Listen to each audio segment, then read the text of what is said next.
Congress MP ప్రతిపక్ష నాయకుడు రాహుల్ గాంధీ మరోసారి ఓట్ల దొంగతనం అంశాన్ని లేవనెత్తారు. బుధవారం అంటే నవంబర్ 5న ఆయన మీడియా సమావేశం నిర్వహించారు. హర్యానా అసెంబ్లీ ఎన్నికల సమయంలో రిగ్గింగ్ జరిగిందని రాహుల్ గాంధీ పేర్కొన్నారు. రాహుల్ ఆరోపణలకు సంబంధించి ఎన్నికల సంఘం ముఖ్యమైన సమాచారాన్ని అందించింది.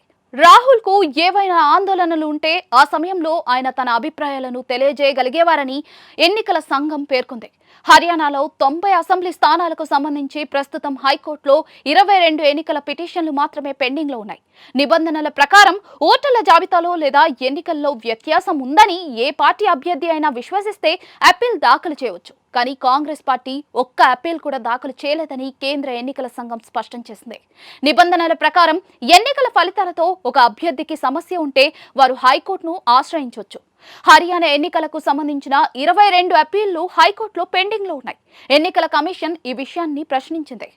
పోలింగ్ కేంద్రాల్లో కాంగ్రెస్ పోలింగ్ ఏజెంట్లు ఏం చేస్తున్నారని అడిగితే ఒక ఓటరు ఇప్పటికే ఓటు వేసి ఉంటే లేదా పోలింగ్ ఏజెంట్ కు ఓటర్ గుర్తింపుపై సందేహాలు ఉంటే వారు అభ్యంతరం దాఖలు చేసి ఉండాలని ఎన్నికల సంఘం తెలిపింది.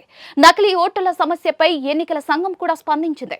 బహుళ పేర్లను నివారించడానికి సవరణ సమయంలో కాంగ్రెస్ బిఎల్ఏ ఎందుకు ఎటువంటి వాదనలు లేదా అభ్యంతరాలను లేవనెత్తలేదు?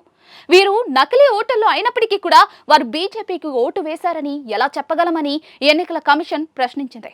ఇదిలా ఉంటే రాహుల్ ఆరోపణలపై బీజేపీ కూడా ఘాటుగానే స్పందించింది. తన సొంత వైఫల్యాలను దాచుకోవడానికి రాహుల్ గాంధీ మీడియాను ఉద్దేశించి ప్రసంగించారని కేంద్ర మంత్రి కిరణ్ రిజిజు అన్నారు. ఆయన హైడ్రోజన్ బాంబ్ ఎప్పుడూ పేలదు. రాహుల్ ఇలాంటి ఆరోపణల ద్వారా జనరల్ జెడ్ ను రెచ్చగొట్టడానికి ప్రయత్నిస్తున్నారని ఆయన ఆందోళన వ్యక్తం చేశారు. గత సెషన్ లో తాను ఒక మహిళ పేరును తన టీషర్ట్ పై ముద్రించుకుని తిరిగానని, ఆ తర్వాత ఆమె అతన్ని విపరీతంగా తిట్టిందని కిరణ్ రిజిజు గుర్తు చేశారు.